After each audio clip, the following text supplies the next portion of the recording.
बंदी छोड़ सतगुरु रामपाल जी परमेश्वर जी की जय हो।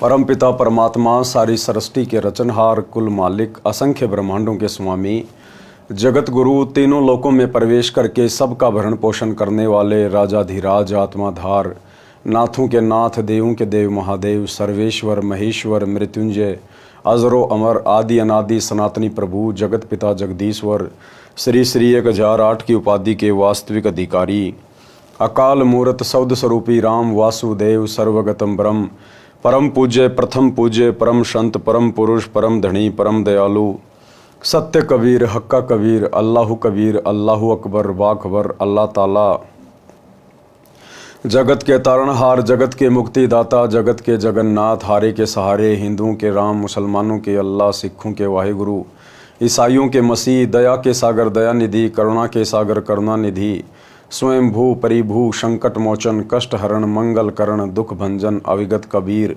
निर्विकार निर्विषम परमात्मा, अलय अलेख सतगुरु, आदि अनादि सतगुरु, असली मर्यादा पुरुषोत्तम, असली राम, असली कृष्ण, असली घनश्याम, असली मुरारी, राजाओं के राजा, महाराजाओं के महाराजा, शहंशाहों के शहंशाह, सम्राटों के सम्राट, भगवानों के भगवान, अल्लाहों के अल्लाह, प्रभुओं के प्रभु, मसीहों के मसीह, सच्चे वाहिगुरु, बाबाओं के बाबा, पीरों के पीर, सेठों के सेठ, जगत सेठ, सावड़सा सेठ, सर्वगुण संपन्न, अनंत कोटि कलाओं के स्वामी, अनंत कोटि ब्रह्मांडों के नायक, योगियों में महायोगी, ध्यानियों में महाध्यानी, सिद्धों में परम सिद्ध, ज्ञानियों में तत्व ज्ञानी, ब्रह्म ज्ञानी, महाज्ञानी, परम ज्ञानी, सर्वश्रेष्ठ ज्ञानी, विज्ञानी, युवा कबीर, समृत कबीर, असमवात, अमित ओजा, सच्चे रहनुमा, करीम अल्लाह, सुभान अल्लाह, दुनिया के अंतिम पैगंबर, 8 सितंबर 1951 से गांव धनाना, जिला सोनीपत, हरियाणा, भारतवर्ष की पावन भूमि पे प्रकट रियल कल की भगवान श्री नारायण साकार हरि, श्री बाबा साहिब नूर अनंत परमात्मा, संत श्रोमणी सतगुरु रामपाल जी परमेश्वर जी के चरण कमल में साध संगति से जुड़े हुए देश विदेश से आप और हम सभी सत्सेवक भाई बहनों का अनंत कोटि दंडवत प्रणाम। सत्साई भाई और बहनों, दया परमपिता परमेश्वर जी की, सारी सृष्टि के सर्जनहार सतगुरु रामपाल जी भगवान की, जिनके विशेष आशीर्वाद से, शुभ आशीर्वाद से, उन्हीं के कर कमल से लिखित पवित्र पुस्तक जीने की राह के ऊपर वीडियो बनाने की श्रृंखला जारी है। इसी श्रृंखला में आज हमारा ये 24वें नंबर का वीडियो है। प्रत्येक वीडियो में गुरुदेव भगवान के आशीर्वाद से हमें अध्यात्म के विषय में बहुत ही गहरी गहरी बातें जानने और समझने को मिल रही हैं। तो भाई और बहनों, आज की वीडियो में गुरुदेव भगवान ने हमारे को विशेष तौर पर यह समझाना चाहा है कि इस काल के जाल में आत्माएं कैसे फंसी, 21 ब्रह्मांड में ज्योति निरंजन के अधीन आत्माएं क्यों अपना कर्मदंड भोग रही हैं, क्यों 84 लाख योनियों में मां कष्ट भोग रही हैं, क्यों आत्माएं नरक और स्वर्ग भोग रही हैं। तो आज की वीडियो में आज हम इसी विषय पे चर्चा करेंगे। पवित्र पुस्तक जीने की राह, पार्ट नंबर 24 और पेज नंबर 196। हम काल के जाल में कैसे फंसे, इसका उत्तर पढ़ें अध्याय सृष्टि रचना में, जो इसी पुस्तक जीने की राह के पेज नंबर 254 से 306 पर है। यानी आगे चलकर विस्तृत सृष्टि रचना गुरुदेव ने लिखी है, जिसका हम वीडियो बनाते बनाते आगे जिक्र करेंगे। कबीर परमेश्वर जी की काल से वार्ता। कबीर भगवान, कौन कबीर भगवान? सतगुरु रामपाल जी, ये कबीर भगवान जो आज सतगुरु रूप में धरती पे प्रकट हैं। जब हम सभी आत्माएं इस काल के जाल में फंस गई और इस काल और दुर्गा के साथ में यहाँ 21 ब्रह्मांड में सजा भोगने के लिए आ गए, जो गलती हमने सतलोक में की थी, उसके बाद इस काल ने हमारे को तरह तरह से परेशान करना शुरू कर दिया, दुख देना शुरू कर दिया, तपतशिला पे भून भून के खाने लगा। 84 लाख योनियों में गधे, कुत्ते, सूअर, कीट पतंग, गंदी नाली का कीड़ा, न जाने कैसी कैसी योनियां हमें दी। मनुष्य जीवन में भी हमें भिखारी बना दिया। एक्सीडेंट में किसी का हाथ कट गया, किसी का पैर कट गया, कोई कौवा बन के लेट्रिन खा रहा है, कोई शुअर बन के गटर की गंदगी में नाक रगड़ रहा है। हाहाकार मचा हुआ है आत्माओं में। ऐसे में वही दयालु परमात्मा कबीर देव सतगुरु रामपाल जी भगवान एक बार फिर हमारी सुध लेने के लिए इस काल के लोक में आए और अपने पुत्र जोगजीत का रूप बनाकर आए। काल समझ नहीं पाया कि ये मेरा भाई जोगजीत है या ये कबीर भगवान है। तो प्रथम बार जहां ये काल 21वें ब्रह्मांड में सबसे ऊपरी हिस्से में जहाँ इसने अलग से अपना एक लोक बना रखा है, जहाँ इसने तपतशिला को सेट किया हुआ है, जीवों को भून के खाता है, सूक्ष्म शरीर से वो गंध निकाल के खाता है। वहाँ पर कबीर परमात्मा अपने पुत्र जोगजीत का रूप बना के आते हैं और काल के साथ उनकी वार्ता होती है। क्या क्या वार्ता होती है गुरुदेव भगवान विस्तृत रूप से हमें बता रहे हैं। कबीर परमेश्वर जी की काल के साथ वार्ता। अब हम काल ब्रह्म के लोक में रह रहे हैं, क्योंकि हम सतलोक से आ चुके हैं। हमने बहुत बड़ी गलती की सतलोक में, जहाँ हमारे गुरुदेव भगवान सतगुरु रामपाल जी परमात्मा ने, इस कबीर भगवान ने हमें सतलोक में हर प्रकार से सुखों से परिपूर्ण किया हुआ था। किसी चीज़ की कोई कमी नहीं थी, ना वह बुढ़ापा है, ना वहाँ पर मृत्यु है, ना कोई रोग है, ना कोई शोक है, ना किसी चीज़ का अभाव है, सुंदर शरीर है। लेकिन हमने और अधिक सुखों की चाहत में, और जो प्यार गुरुदेव ने हमें सतलोक में दिया हुआ है, जो स्वतंत्रता हमें दी हुई है, हमने उसका नाजायज़ फ़ायदा उठाया और हमने काल के साथ इसके 21 ब्रह्मांडों में आने के लिए सहमति व्यक्त कर दी, जिस कारण से हम काल के साथ फिर यहाँ आए और हम इसी के इस ब्रह्मलोक में, काल लोक में रह रहे हैं। अब हम काल ब्रह्म के लोक में रह रहे हैं। आत्मा के ऊपर स्थूल आदि आदि शरीर चढ़ाकर काल ने जीव बना दिए हैं। इसने जीव को भ्रमित किया है। पूर्ण परमात्मा जो आत्मा का जनक है, पूर्ण परमात्मा कबीर देव जो आज सतगुरु रूप में धरती पे प्रकट हैं, जो हम आत्माओं के जनक हैं, उसको भी भुला दिया।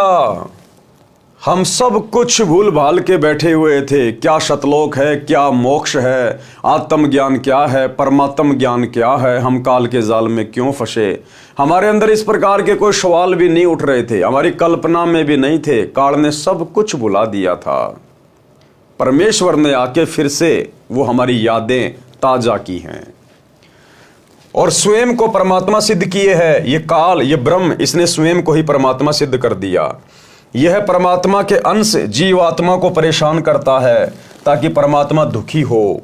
यही मन रूप में प्रत्येक आत्मा के साथ रहता है, गलती करवाता है, दंड जीव आत्मा भोगती है। जैसे शराब आदि आदि नशे की लत लगवाना, बलात्कार, रेप करवाना और अन्य पाप करवाना, ये मन की प्रेरणा से काल करवाता है। कौन करवाता है? काल ही सब कुछ हमसे कुकर्म करवा रहा है। जब आप जी लेखक संत रामपाल जी भगवान से दीक्षा लोगे तब ये सीधा चलेगा, क्योंकि जीव आत्मा के साथ परमात्मा की शक्ति रहने लगती है। जैसे ही हम गुरुदेव भगवान से उपदेश लेंगे, दीक्षा लेंगे, इनका आशीर्वाद मिलेगा, इनके द्वारा दिए गए सत भक्ति मंत्रों का जाप शुरू करेंगे तो हमारे साथ फिर परमात्मा की शक्ति हो जाएगी। परमात्मा यानी स्वयं सतगुरु का आशीर्वाद। उसके बाद काल के ऊपर अंकुश लग जाएगा। फिर ये मन धीरे धीरे बकवाद करना कम कर देगा। तब ये सीधा चलेगा, क्योंकि जीव आत्मा के साथ परमात्मा की शक्ति रहने लगती है। आत्मा को तत्व ज्ञान से विवेक हो जाता है। परमात्मा की शक्ति के कारण आत्मा दृढ़ हो जाती है। काल ब्रह्म केवल कबीर परमात्मा से डरता है। ये काल केवल किससे डरता है? कबीर परमात्मा से। केवल सतगुरु रामपाल जी भगवान से डरता है। ना ब्रह्मा से डरता, ना विष्णु से, ना शंकर जी से, ना दुर्गा जी से, क्योंकि ये तीनों देवता तो काल के ही पुत्र हैं और दुर्गा काल की पत्नी है। ये काल यदि डरता है तो केवल अपने बाप से डरता है। इस कबीर भगवान सतगुरु रामपाल जी से डरता है। इसलिए जिस दिन हम सतगुरु रामपाल जी से उपदेश ले लेते हैं और उनके द्वारा बताई गई मर्यादा में रहकर अपनी भक्ति करना शुरू कर देते हैं, फिर ये मन सीधा होकर चलने लगता है। काल ब्रह्म केवल कबीर परमात्मा से डरता है। संत गरीबदास जी ने कहा है, काल डरे करतार से, जय जय जय जगदीश, और जोरा जोड़ी झाड़ता पग रज डारे शीस। ये काल 21 ब्रह्मांड का स्वामी केवल ये कबीर भगवान से डरता है। और जोरा जोड़ी झाड़ता, जोरा यानी ये मौत, मौत हमारे कबीर भगवान सतगुरु रामपाल जी के जूते साफ करती है। और पग रज डारे शीस, और ये काल भगवान हमारे गुरुदेव भगवान के, इस कबीर भगवान के, इनके चरणों की धूल अपने सिर पे डालता है। ये इतने समर्थ परमेश्वर हैं, परमात्मा है। गरीब काल जो पीसे पीसना, जोरा है पणिहार। ये काल 21 ब्रह्मांड का स्वामी, ब्रह्मा विष्णु महेश का पिता, कहते हैं ये कबीर भगवान के वहां पर आटा पीसता है, यानी उनके मजदूर के समान है। और जोरा यानी मौत, ये कबीर भगवान का पानी भरती है। ये दोनों असल मजदूर हैं सतगुरु कबीर के दरबार, सतगुरु कबीर के दरबार। क्योंकि सतगुरु तो एक ही होता है भाई पूरी सृष्टि में, सच्चा ज्ञान देने वाला। तो वो कबीर सतगुरु आज सतगुरु रामपाल जी के रूप में धरती पे प्रकट हैं। भावार्थ स्पष्ट है, परमात्मा कबीर जी हमारी आत्मा को काल जाल से निकालने के लिए प्रयत्न कर रहे हैं। अब प्रयत्न कौन कर रहा है भाई और बहनों वर्तमान में? यहां गुरुदेव लिख रहे हैं कि कबीर परमात्मा हम आत्माओं को काल के जाल से बाहर निकालने के लिए प्रयत्न कर रहे हैं, ना कि करवा रहे हैं। कर रहे हैं का क्या मतलब? कौन कर रहा है वर्तमान में? सतगुरु रामपाल जी कर रहे हैं। दिन रात सन 1994 से ना दिन देखा, ना रात देखी, ना सुख देखा, ना दुख देखा। लोगों ने पता नहीं गुंडा कहा, भुंडा कहा, पत्थर मारे, जेल में डलवाया, यातनाएं दी।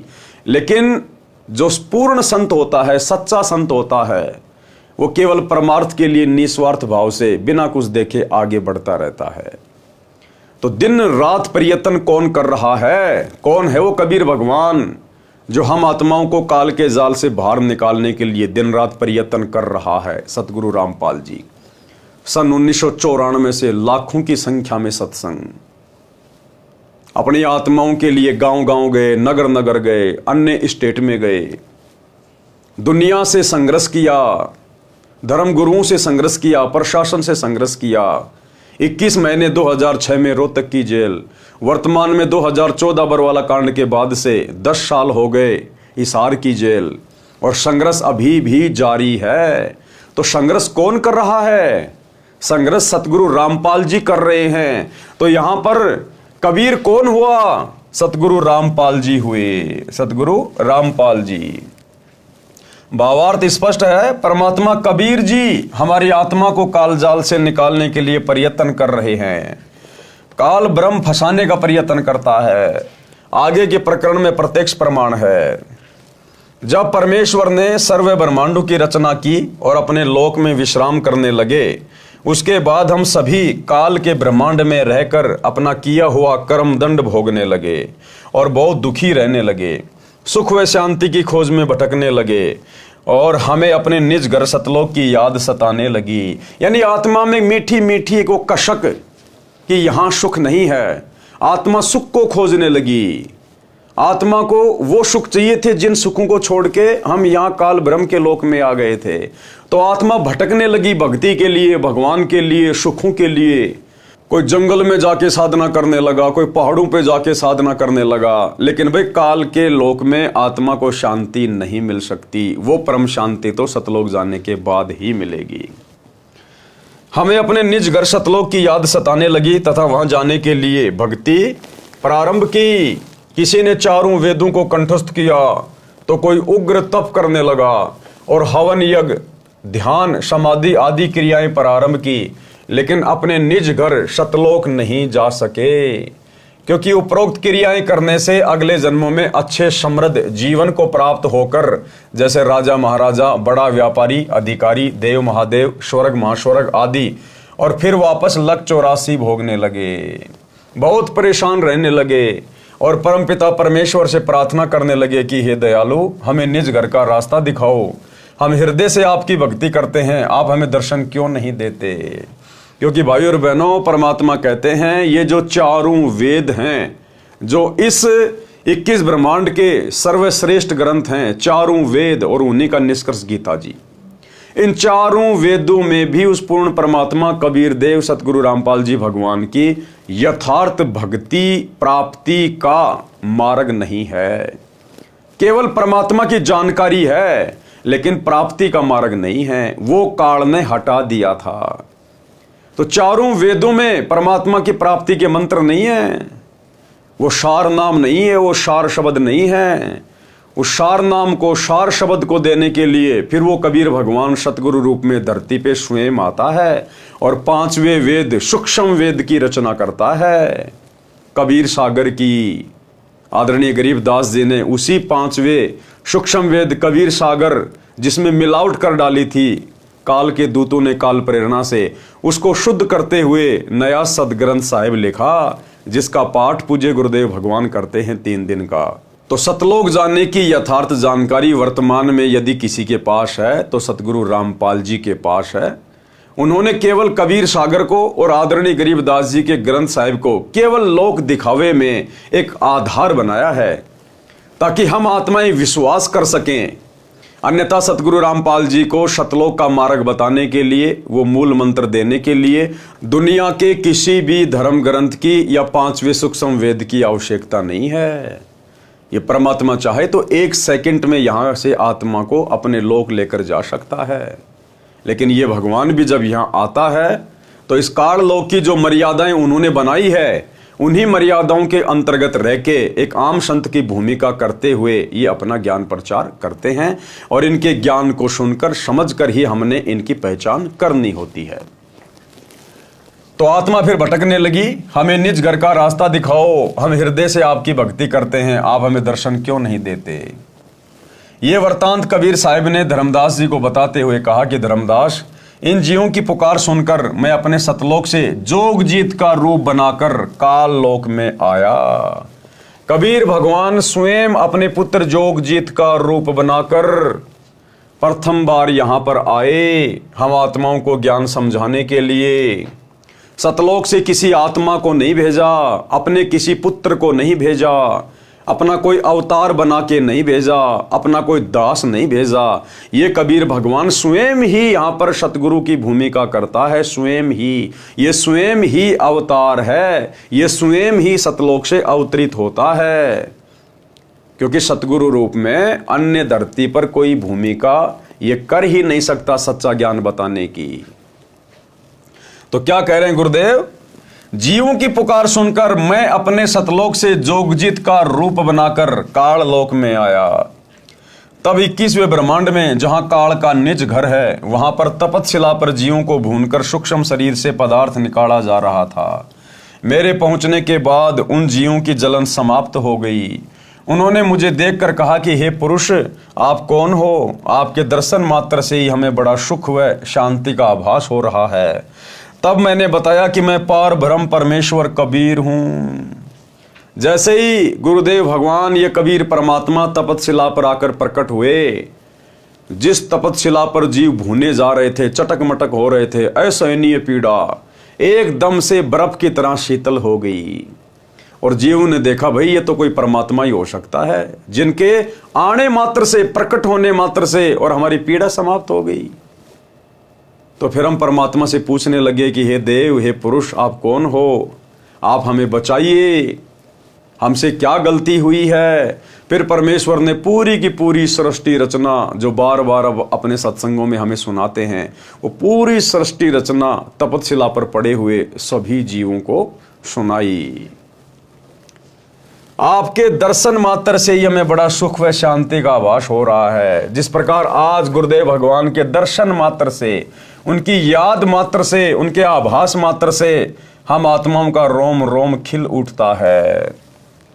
इसीलिए कहते हैं, जिन मिलते सुख उपजे मिट कोटि उपाद, और भवन चतुर्दश ढूंढियो परम स्नेही साध। कि जिनके मिलने मात्र से, जिनके संपर्क मात्र से, जिनकी संगति मात्र से हमारे करोड़ों पाप कर्मों का नाश हो जाए, आत्मा को असीम शांति प्रदान हो। कहते हैं ऐसा परम संत अगर आपको 21 ब्रह्मांड में कहीं भी मिल जाए, 14 भवनों में कहीं कहीं भी मिल जाए, उसको तुरंत ढूंढ लेना चाहिए।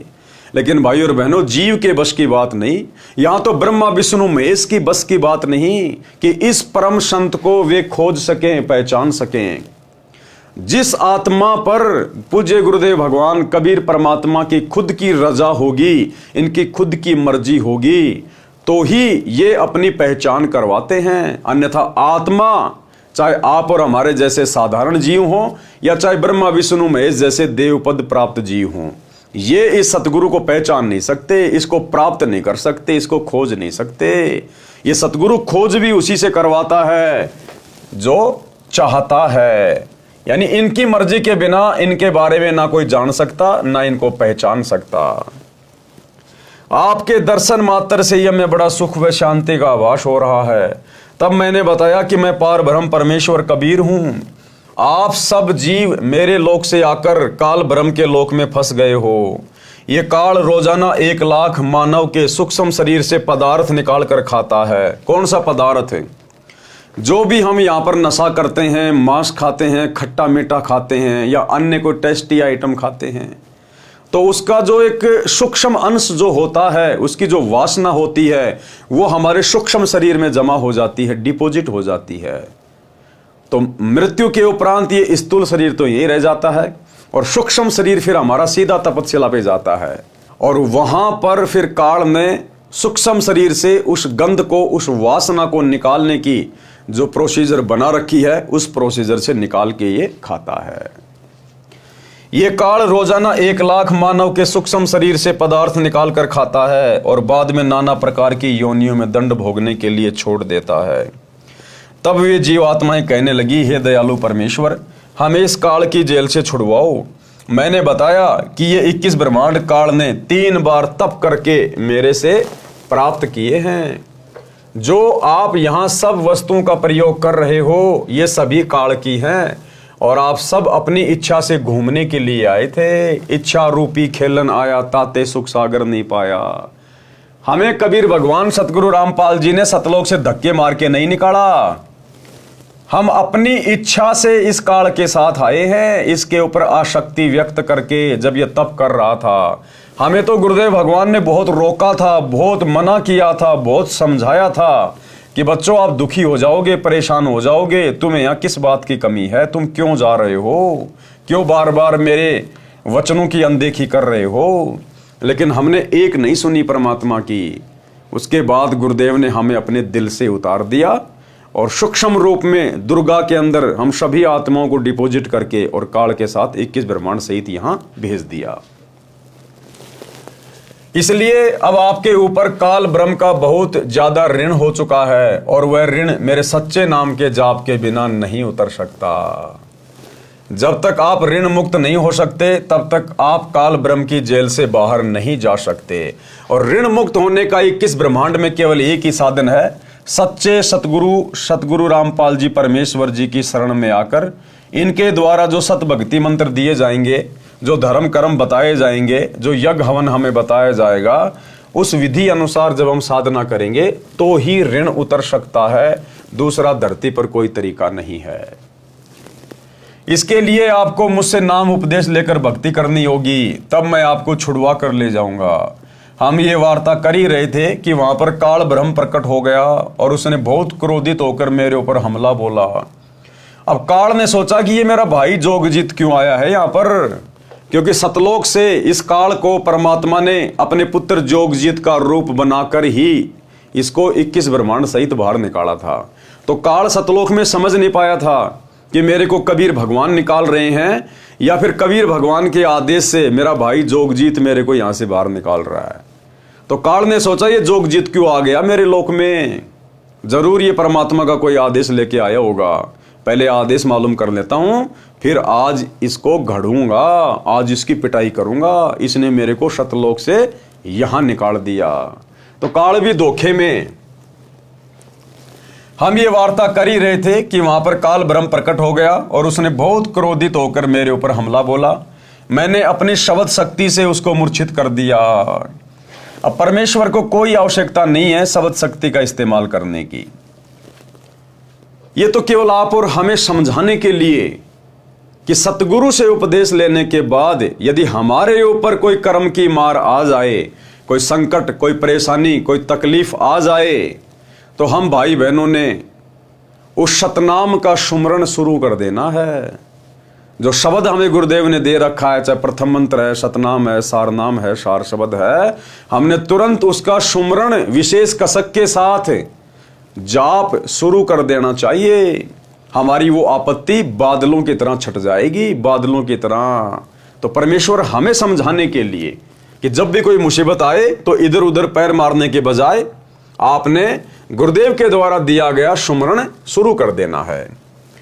फिर कुछ समय बाद वह होश में आया, मेरे चरणों में गिरकर क्षमा याचना करने लगा और बोला कि आप मुझसे बड़े हो, मुझ पर कुछ दया करो और ये बताओ कि आप मेरे लोक में क्यों आए हो। तब मैंने काल पुरुष को बताया कि कुछ जीवात्माएं भक्ति करके अपने निज घर सतलोक में वापस जाना चाहती हैं, उन्हें सत भक्ति मार्ग नहीं मिल रहा है, इसलिए वे भक्ति करने के बाद भी इसी लोक में रह जाती हैं। मैं उनको सत भक्ति मार्ग बताने के लिए और तेरा भेद देने के लिए आया हूं कि तू काल है। आज पूरी धरती पर, पूरी पृथ्वी पर यदि किसी परम पुरुष ने इस काल का भेद दिया है, सृष्टि रचना का ज्ञान बताया है, जो कि सर्व शास्त्रों से प्रमाणित है, केवल सतगुरु रामपाल जी, इन्होंने ही काल का भेद बताया है। आज तक सतयुग से लेकर वर्तमान समय तक ना किसी आचार्य ने, ना किसी शंकराचार्य ने, ना किसी महामंडलेश्वर और मठाधीश ने ABCD भी पता नहीं थी काल की।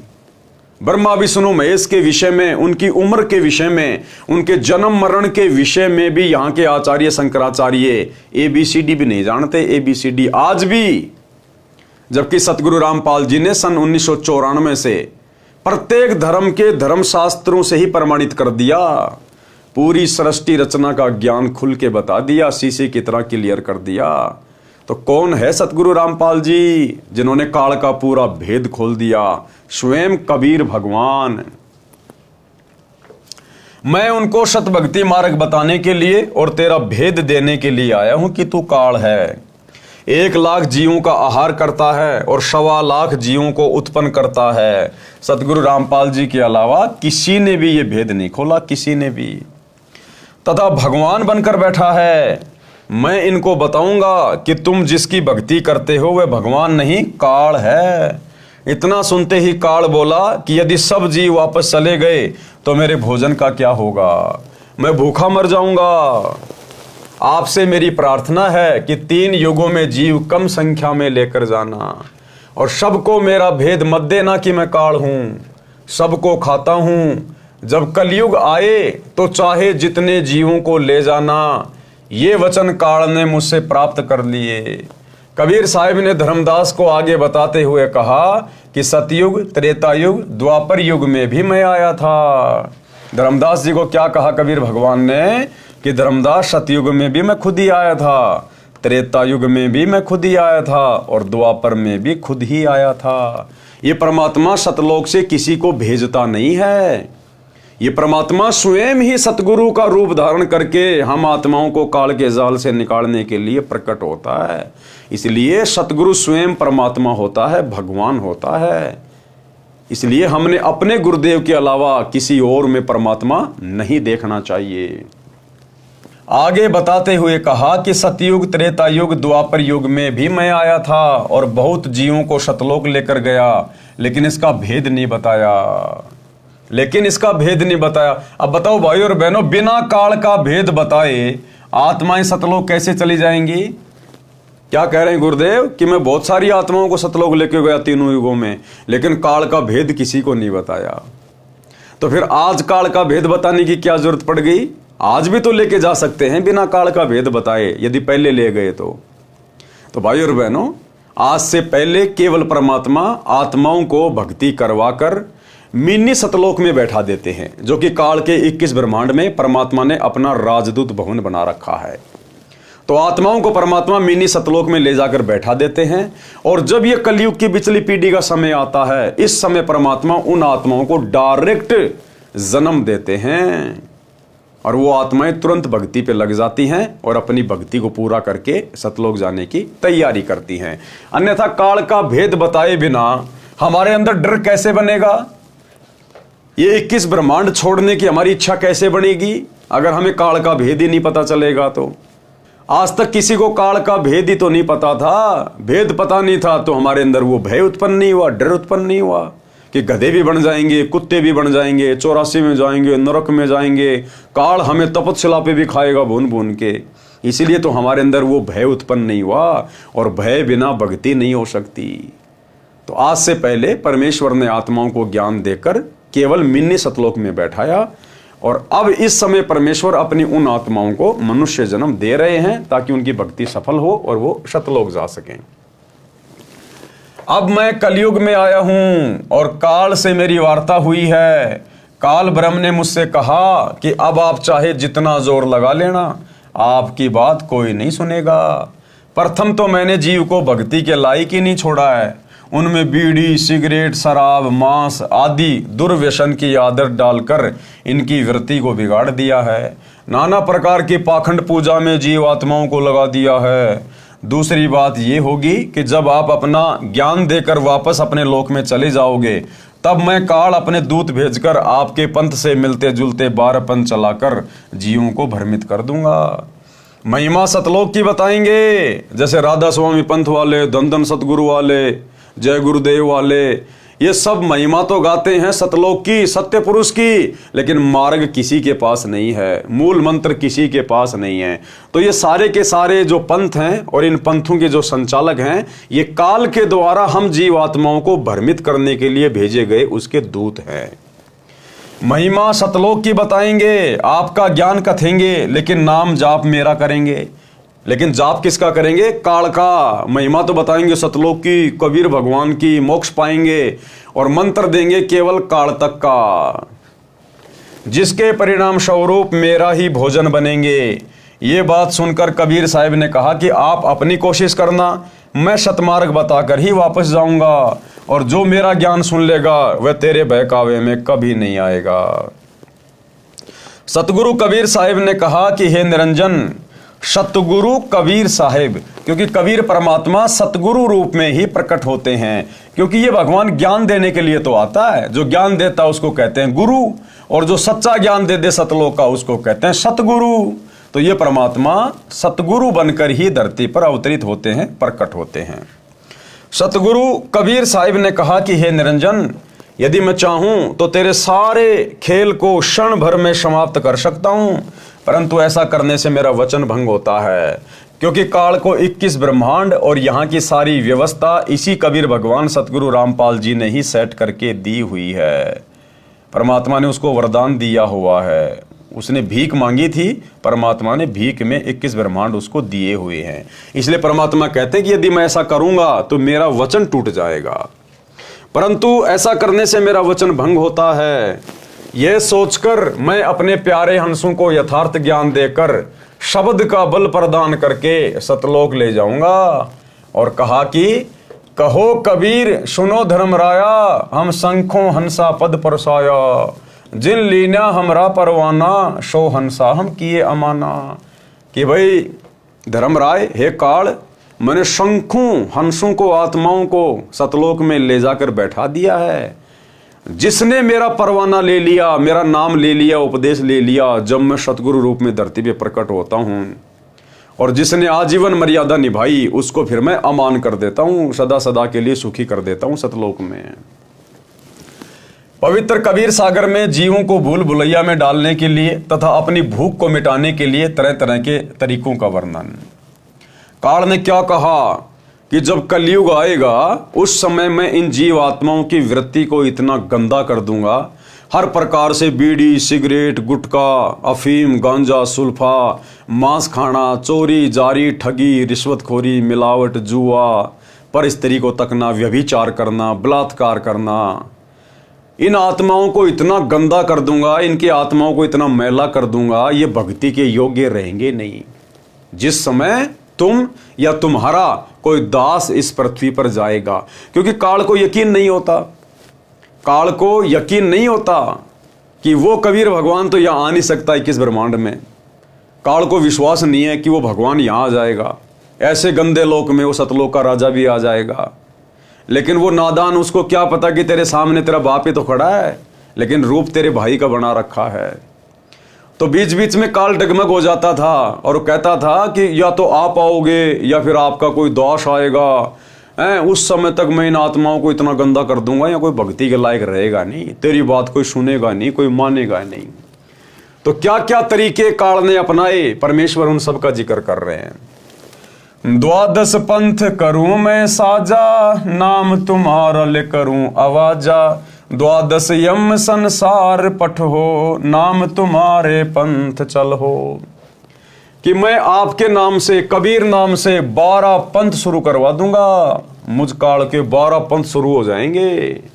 और आप ही का नाम ले लेकर कि ये कबीर साहिब का मार्ग है, ये कबीर साहिब का नाम है, सतलोक जाएंगे, मोक्ष प्राप्त करेंगे, धरती पे डंका पिटवा दूंगा मैं।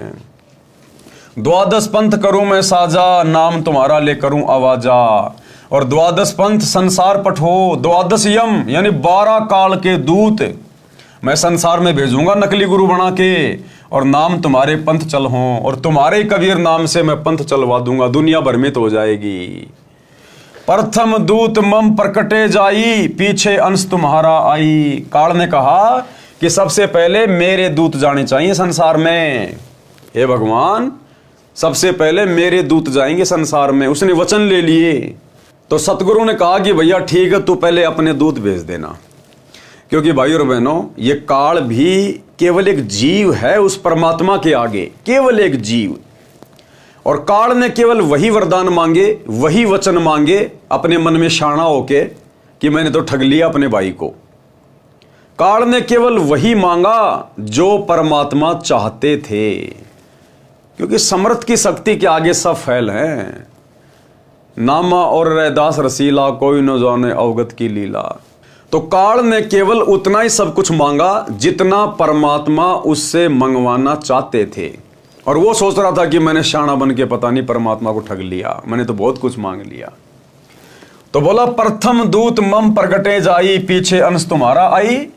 कि हे भगवान, सबसे पहले मेरे दूत जाएंगे और 12 पंथ चलाएंगे आपके नाम से हैं, और आत्माओं को भ्रमित कर देंगे।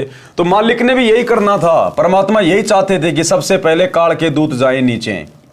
भाई जब तक नीचे आकर कोई अज्ञान नहीं फैलाएगा तो फिर ज्ञान देकर समझाया किसको जाएगा।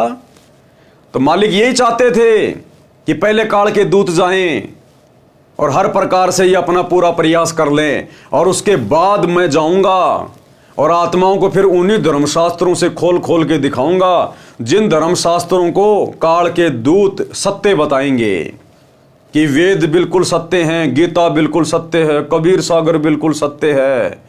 वो अपना पूरा ज्ञान दे चुके होंगे, अपना विधान बता चुके होंगे।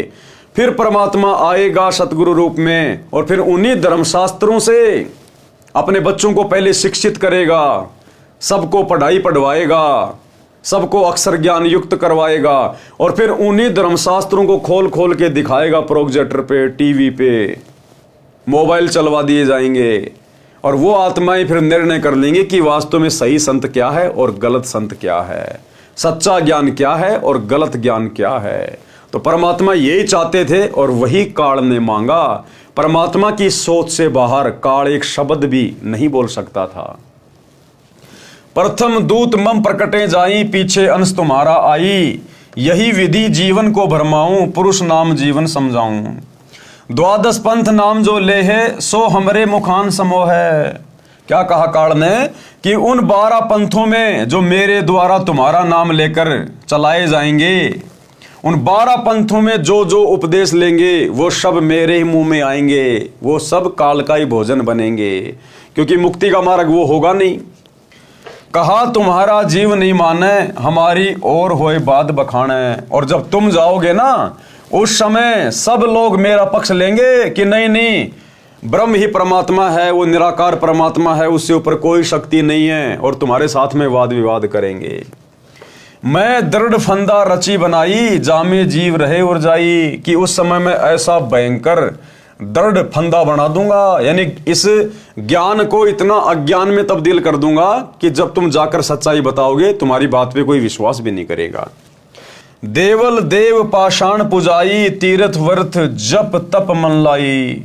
देवल यानी मंदिर पूजा में लगा दूंगा दुनिया को, मस्जिदें बनवा दूंगा, चर्च बनवा दूंगा, गुरुद्वारे बनवा दूंगा, देवी देवताओं की पूजा पे लगा दूंगा, पत्थरों की पूजा पे लगा दूंगा, तीर्थों पे धक्के खाएंगे, ये व्रत करने शुरू कर देंगे, झूठे जप तप करेंगे, हरे हरे राधे राधे श्याम मिला दे, राम राम सीताराम ओम नमः शिवाय, ये फालतू के ये जप तप में इनको लगा दूंगा मैं। यज्ञ होम अरु नेम अचारा, और अनेक फंद में डारा। जो ज्ञानी जाओ संसारा, जीव न माने कहा तुम्हारा। हे ज्ञानी, आप जाना फिर संसार में, आप दे लेना कितना है ज्ञान, कितना है जोर लगा लेना, फिर तुम्हारी बातें कोई नहीं मानेगा। काल कह रहा है परमात्मा से। सतगुरु वचन। अब सतगुरुदेव ने क्या कहा, गुरुदेव भगवान ने क्या कहा, ज्ञानी कहे सुनो अन्यायी, काटो फंद जीव ले जाई। कि भैया मैं तेरे फंदे को अपने तत्व ज्ञान रूपी शस्त्र से काट कर आत्माओं को सतलोक लेकर जाऊंगा। जेतिक फंद तुम रचे विकारी, सत्य शब्द ते सबे बिडौरी। तू जितने भी फंद लगाएगा ना, जितना भी अज्ञान फैलाएगा ना, झूठ पाखंड फैलाएगा ना, मेरा जो सत्य शब्द होगा, उस सत्य शब्द के प्रभाव से मैं जीव आत्माओं को सतलोक लेकर जाऊंगा। क्योंकि मालिक को पता था कि काल अपने दूतों के माध्यम से ज्ञान का अज्ञान करवाएगा, शास्त्र विरुद्ध साधना करवाएगा, और उस साधना के करने से लाभ किसी को होगा नहीं। थोड़े बहुत दिनों बाद सबकी बैटरी डिस्चार्ज हो जाएगी, उन्हीं मंत्रों का जाप कर रहे होंगे, उन्हीं गुरुओं की शरण में पड़े होंगे, और दुख ज्यों के त्यों। और जब वे आत्मा आएंगी मेरी शरण में, उस समय फिर मैं अपना सत शब्द दूंगा, प्रथम मंत्र दूंगा, सतनाम दूंगा, स्वार नाम दूंगा, और नाम लेते ही कुछ ही दिनों में उन आत्माओं के ढेरों सुख होने लग जाएंगे। तो उन सुखों से वो आत्माएं ऑटोमेटिक उन काल के दूतों को छोड़ छोड़ के इधर दौड़ दौड़ के आ जाएंगी। तो परमात्मा ने कहा कि तुम जितना मर्जी अज्ञान फैला देना, तुम जितना मर्जी फंदा लगा देना, मैं नीचे जाकर अपना सतज्ञान दूंगा, और वो सत भक्ति मंत्र दूंगा जिनके थोड़े से जाप करने से ही आत्मा को सुख होने शुरू हो जाएंगे और दौड़ दौड़ के हमारी शरण में आने लगेंगे। जैतिक फंद तुम रचे बिचारी, सत्य शब्द ते सबे बिडारी। जौन जीव हम शब्द दृढ़ावें, फंद तुम्हारा सकल मुकावें। चौका कर परवाना पाई, पुरुष नाम तिह देऊ चिनाई। ताके निकट काल नहीं आवे, संधि देख तहां सिर न आवे। उपरोक्त विवरण से सिद्ध होता है कि जो अनेक पंथ चले हुए हैं, जिनके पास कबीर साहिब द्वारा बताया हुआ सत भक्ति मार्ग नहीं है, ये राधा स्वामी पंथ, धन धन सतगुरु पंथ, डेरा व्यास वाला पंथ, जय गुरुदेव, निरंकारी, ये जितने भी पंथ हैं, इस संसार में जितने भी पंथ हैं, चाहे कबीर पंथ हो, चाहे दुनिया भर के और साधु संत महात्मा, एकमात्र सतगुरु रामपाल जी को छोड़ के ना तो किसी का पंथ सत्य है और ना कोई संत सत्य है। केवल यही वो कबीर भगवान है जो सतगुरु रूप में आज धरती पे प्रकट हैं। इन्हीं के शरण में आने से, इन्हीं के द्वारा बताई गई मर्यादित भक्ति करने से आत्मा का जीव कल्याण संभव है। यहां भी सुख प्राप्त आत्मा कर सकती है, अन्यथा दूसरा ऑप्शन धरती पे नहीं है।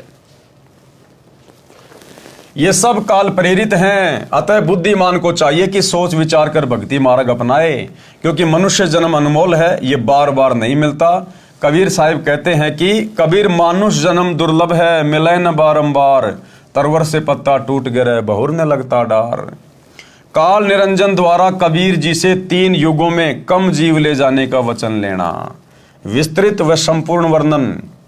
प्रश्न, कबीर जी के नाम से चले 12 पंथों के वास्तविक मुखिया कौन हैं और 13वां पंथ कौन चलाएगा? अब देखो, प्रश्नोत्तरी के माध्यम से गुरुदेव भगवान हमारे विश्वास को दृढ़ करना चाहते हैं कि वर्तमान में पूर्ण संत धरती पे कौन है। तो क्या सवाल है कि कबीर जी के नाम से चले 12 पंथों के वास्तविक मुखिया कौन हैं और 13वां पंथ कौन चलाएगा? उत्तर दिया गुरुदेव ने, जैसा कि कबीर सागर के संशोधनकर्ता स्वामी युगलानंद बिहारी जी ने दुख व्यक्त किया है कि समय समय पर कबीर जी के ग्रंथों से छेड़छाड़ करके उनकी बुरी दशा कर रखी है। उदाहरण, परमेश्वर कबीर जी का जोगजीत के रूप में काल ब्रह्म के साथ विवाद हुआ था, वह शमशम वेद बोध पृष्ठ 117 से 122 तक तथा अनुराग सागर पृष्ठ 60 से 67 तक है। परमेश्वर कबीर जी अपने पुत्र जोगजीत के रूप में काल के प्रथम ब्रह्मांड में प्रकट हुए, जो 21वां ब्रह्मांड है, जहां पर तपतशिला बनी है। काल ब्रह्म ने जोगजीत के साथ झगड़ा किया, फिर विवश होकर चरण पकड़कर क्षमा याचना की तथा प्रतिज्ञा करवाकर कुछ सुविधा मांगी। सबसे पहला वचन क्या लिया काल ने? 3 युगों यानी सतयुग, त्रेता, द्वापर में थोड़े जीव पार करना। नंबर 2, जोर जबरदस्ती करके जीव मेरे लोक से ना ले जाना। इसीलिए तो सतगुरु रामपाल जी भगवान दिन रात सत्संग करके ज्ञान दे रहे हैं और कह रहे हैं, बच्चों ये जो भक्ति मार्ग है ये ज्ञान आधार का मार्ग है। जब तक ज्ञान को आधार नहीं बनाओगे तब तक आप जी काल के जाल से मुक्त नहीं हो पाओगे, क्योंकि परमात्मा ने काल को वचन दे रखा है। काल ने कहा था कि भगवान जोर जबरदस्ती किसी के साथ मत करना, आप केवल अपना ज्ञान देना, सृष्टि रचना बताना, अपनी मर्यादा बताना, जो आपको परमात्मा मान के आपकी मर्यादा में रह के भक्ति करे, उसी आत्मा को सतलोक लेकर जाना। जोर जबरदस्ती करके जीव मेरे लोक से ना ले जाना। नंबर 3, आप अपना ज्ञान समझाना। जो आपके ज्ञान को माने वह आपका, और जो मेरे ज्ञान को माने वह मेरा। क्या कहा था कि भगवान आप केवल अपना ज्ञान देना, जो आपके ज्ञान को माने। अब सतगुरु का ज्ञान क्या है?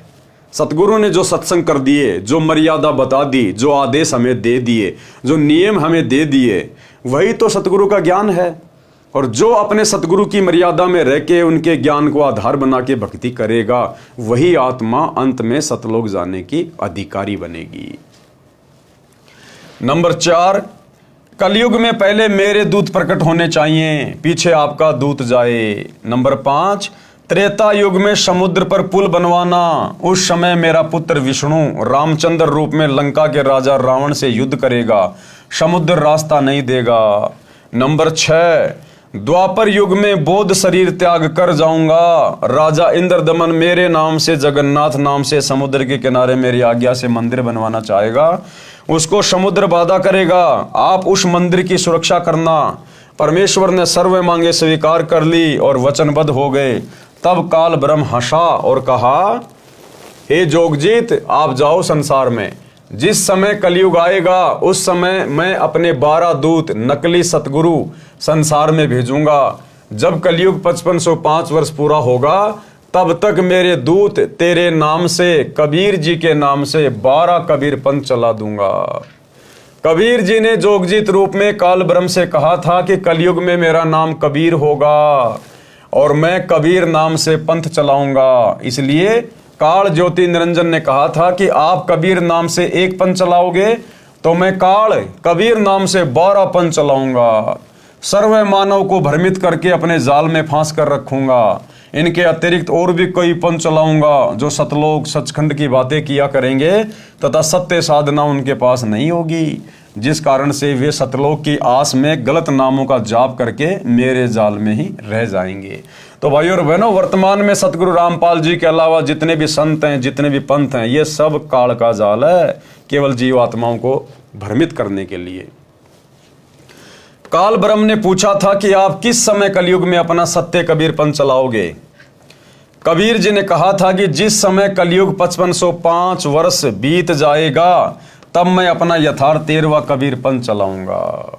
अब देखो भाई और बहनों, कितना क्लियर कर दिया गुरुदेव ने। काल ने क्या कहा था कि आप कब कलयुग में अपना सत्य कबीर पंथ चलाओगे, 13वां पंथ चलाओगे। तो गुरुदेव ने क्या कहा, जब 5505 वर्ष बीत जाएंगे कलयुग के तब चलाऊंगा। तो आज सन 1994 में भाई और बहनों, ये 13वां यथार्थ कबीर पंथ किसने चलाया है? सतगुरु रामपाल जी ने चलाया है। सन 1994 से दीक्षा देकर अपना यथार्थ 13वां कबीर पंथ शुरू किया। तो कौन हुए सतगुरु रामपाल जी? इस वार्ता के अनुसार, क्योंकि कबीर भगवान ने खुद ही आकर अपना यथार्थ 13वां कबीर पंथ शुरू करना था, और ये यथार्थ 13वां कबीर पंथ सतगुरु रामपाल जी ने शुरू कर दिया है 1994 में। तो कौन हुए सतगुरु रामपाल जी? और एक सत्संग में तो गुरुदेव ने कबीर सागर को पढ़ाते हुए बिल्कुल क्लियर कर दिया कि जो 13वें पंथ का संचालक होगा वो स्वयं समर्थ सत्य कबीर ही होगा। सुनिए, घर घर बोध विचार हो, ये चर्चा चला करेगी कैसी गलती ना करना, और दुर्मति दूर बहाए, सबकी दुर्मति दूर चली जाएगी, और कलयुग में एक हो सब बरते सहज सुबाई। कहा उग्र का शूद्र हो, हर सब की भवभीर। अब कहते हैं उस संत के द्वारा चलाए गए उस पंथ में चाहे कोई निकम्मा आदमी हो उग्र, और चाहे कोई बिल्कुल शूद्र हो, वहाँ कोई भेदभाव नहीं रहेगा, सबको सेट किया जाएगा, सबकी बुराई छुटाई जाएंगी, और वहाँ सबकी ही भीड़ होगी, यानी बहु संख्या में उसके अनुयायी होंगे। कहा उग्र का शूद्र हो, हर सबकी भवभीर, और सो समान दृष्टि है वो समर्थ सत कबीर। उस पंथ का चलाने वाला ये समझ लेना वो समर्थ कबीर ही होगा, जो सबको समान दृष्टि से व्यवहार करेगा, वहाँ ऊंच नीच नहीं रहेगी। तो भाई और बहनों, हमें विश्वास हो जाना चाहिए कि हमारे गुरुदेव स्वयं ही कबीर परमात्मा है। और अब हमने अपने गुरु जी के अलावा जो कबीर जी के नाम से आम समाज में प्रचलित एक दाढ़ी मूंछ वाली काल्पनिक जो फोटो है, हमने अब उस फोटो को भगवान मानना छोड़ना पड़ेगा। हमने यथार्थ में भक्ति करनी पड़ेगी, सौपन्य वाली भक्ति नहीं चलेगी। हमने मुर्दा कबीर को छोड़कर जिंदा कबीर सतगुरु रामपाल जी की भक्ति करनी पड़ेगी। जो गुरुदेव हमें भक्ति दे रहे हैं, हमने वो भक्ति अपने गुरु को ही कबीर भगवान मान के करनी पड़ेगी, तभी हमारी साधना सफल होगी। तो देखो कितना क्लियर कर दिया। काल ब्रह्म ने पूछा था कि आप किस समय कलयुग में अपना सत्य कबीरपन चलाओगे। तो कबीर जी ने कहा था कि जिस समय कलयुग 5505 वर्ष बीत जाएगा, तब मैं अपना यथार्थ 13वां कबीरपंथ चलाऊंगा। तो बताओ 1994 में यथार्थ 13वां कबीरपंथ किसने चलाया? सतगुरु रामपाल जी ने। तो कौन हुए सतगुरु रामपाल जी? स्वयं कबीर भगवान। काल ने कहा कि उस समय से पहले मैं पूरी पृथ्वी के ऊपर शास्त्र विधि त्याग कर, मनवाना आचरण करवाकर, शास्त्र विरुद्ध ज्ञान बताकर, झूठे नाम तथा गलत साधना के अभ्यस्त कर दूंगा। जब 13वां अंश जाकर सत्य कबीरपंथ चलाएगा, उसकी बात पर कोई विश्वास नहीं करेगा, उल्टे उसके साथ झगड़ा करेंगे। कबीर जी को पता था कि जब कलयुग के 5505 वर्ष पूरे होंगे सन 1997 में, तब शिक्षा की क्रांति लाई जाएगी, सर्व मानव अक्षर ज्ञान युक्त किया जाएगा। उस समय मेरा दास सर्व धार्मिक ग्रंथों को ठीक से समझकर मानव समाज के रूबरू करेगा। सर्व परमाणु को आंखों देखकर शिक्षित मानव सत्य से परिचित होकर तुरंत मेरे 13वें पंथ में दीक्षा लेगा और पूरा विश्व मेरे द्वारा बताई भक्ति विधि तथा तत्व ज्ञान को हृदय से स्वीकार करके भक्ति करेगा। उस समय पुनः सतयुग जैसा वातावरण होगा। आपसी राग द्वेष, चोरी जारी, लूट ठगी कोई नहीं करेगा, कोई धन संग्रह नहीं करेगा, भक्ति को अधिक महत्व दिया जाएगा। जैसे उस समय उस व्यक्ति को महान माना जा रहा होगा जिसके पास अधिक धन होगा। कौन से समय? जिस समय सतगुरु रामपाल जी भगवान धरती पर आकर अपना यथार्थ 13वां कबीरपंथ शुरू करेंगे, 1994 में शुरू कर चुके हैं, उस समय तक उन व्यक्तियों को महान माना जाएगा, बड़ा इज्जतदार माना जाएगा, जिनके पास बहुत ज्यादा धन होगा, बड़ी बड़ी फैक्ट्रियां होंगी, बड़ी बड़ी कोठी होगी, बड़े बड़े साधन होंगे।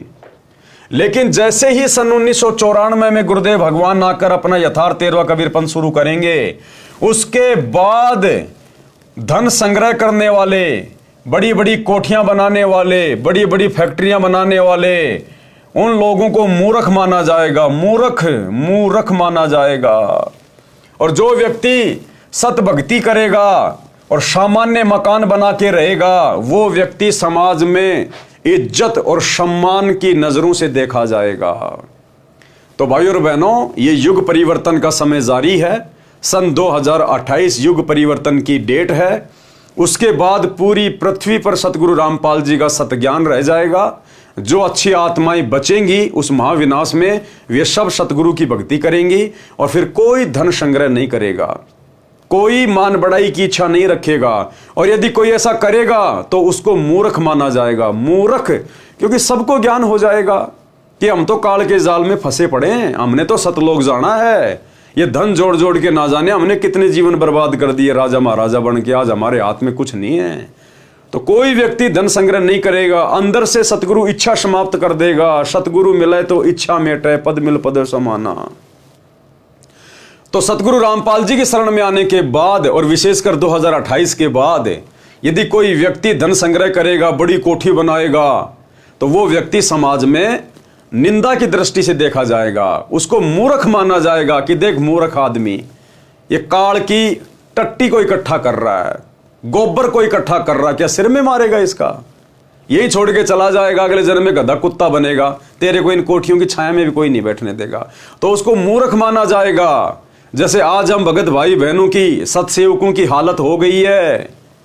आज हमें यथार्थता का पता चल गया, आत्म कल्याण का पता चल गया।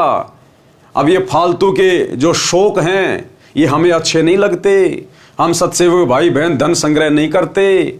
हमारी इच्छा नहीं है कि हम कोई बड़ा मकान बनाएं, हमारी इच्छा नहीं है हम कोई बड़ा कोई पद प्राप्त करें या हम धनवान बने, समाज में हमारी इज्जत हो। कोई इच्छा नहीं हमारी बिल्कुल भी, क्योंकि हमें गुरुदेव ने वास्तविक तत्व ज्ञान दे दिया।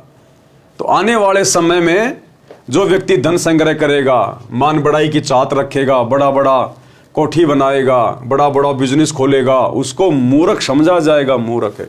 तो क्या करें गुरुदेव, जैसे उस समय यानी कब 1994 से पहले, जैसे उस समय उस व्यक्ति को महान माना जा रहा होगा जिसके पास अधिक धन होगा, बड़ा व्यवसाय होगा, बड़ी बड़ी कोठियां बना रखी होंगी।